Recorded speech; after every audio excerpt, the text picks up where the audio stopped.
লক্ষ্মীপুরের রামগঞ্জে আপন চাচা আব্দুল মতিন ভূঁইয়াকে বেদম মারধর করে ২৫ লক্ষ টাকা চাঁদা দাবির অভিযোগ ভাতিজা সাবেক চেয়ারম্যান কামাল হোসেন ভূঁইয়ার বিরুদ্ধে। অভিযুক্ত কামাল হোসেন ভূঁইয়া চণ্ডীপুর ইউনিয়নের দক্ষিণ চণ্ডীপুর গ্রামের আব্বাস আলী ভূঁইয়া বাড়ির মৃত আব্দুর রশিদ ভূঁইয়ার ছেলে। তিনি চণ্ডীপুর ইউনিয়ন পরিষদের সাবেক চেয়ারম্যান ছিলেন।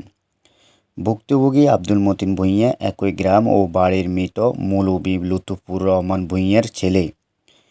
অভিযুক্ত কামাল হোসেন ভূঁইয়ার সাথে একই বাড়ির মৃত আলী আহমদ ভূঁইয়ার ছেলে শাহজাহান, মৃত হাবিবুর রহমানের ছেলে মাহবুবুর রহমান টিটু, ফতেহপুর নোয়াবাড়ির মৃত হাবিবুল্লাহর ছেলে ফারুক মেম্বার, ফতেহপুর এসহাক পাটোয়ারি বাড়ির এসহাক পাটোয়ারির ছেলে বিল্লালও এ চাঁদা দাবির সাথে জড়িত বলে জানা যায়।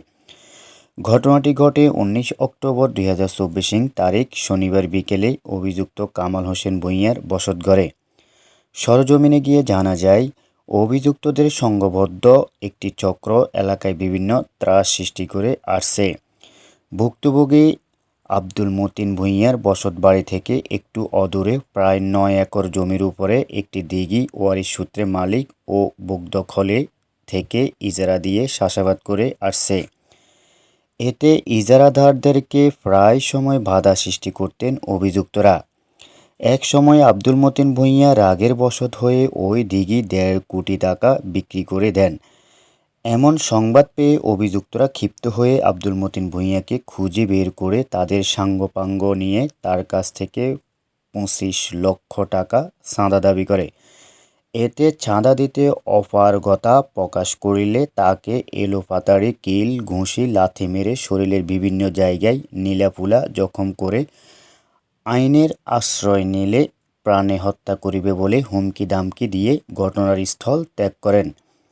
পরে চিকিৎসা শেষে আব্দুল মতিন ভূঁইয়া ১১ নভেম্বর ২০২৪ তারিখে বিজ্ঞ সিনিয়র জুডিশিয়াল ম্যাজিস্ট্রেট আমলি অঞ্চল রামগঞ্জ পেনাল কোড ১৮৬০ এ ১৪৩, ৩২৩, ৩৮৫, ৫০২ দণ্ডবিধির ধারায় একটি মামলা দায়ের করেন। মামলার তদন্তের দায়ভার দেওয়া হয়েছে রামগঞ্জ থানার এসআই আব্দুস শুকুরকে। তিনি বিষয়টি গভীরভাবে তদন্ত করছেন বলে বৈশাখীর নিউজকে নিশ্চিত করেন। এ বিষয়ে অভিযুক্ত কামাল হোসেন ভূঁইয়ার বক্তব্য নেওয়ার জন্য বারবার চেষ্টা করেও তাকে না পাওয়ায় বক্তব্য নেওয়া সম্ভব হয়নি। তবে বিশ্বস্ত সূত্রে জানা যায়, আব্দুর রশিদ ভূঁইয়ার বিরুদ্ধে কামাল হোসেন ভূঁইয়ার গংরা গাছ কাটার একটি কাউন্টার মামলা করেন।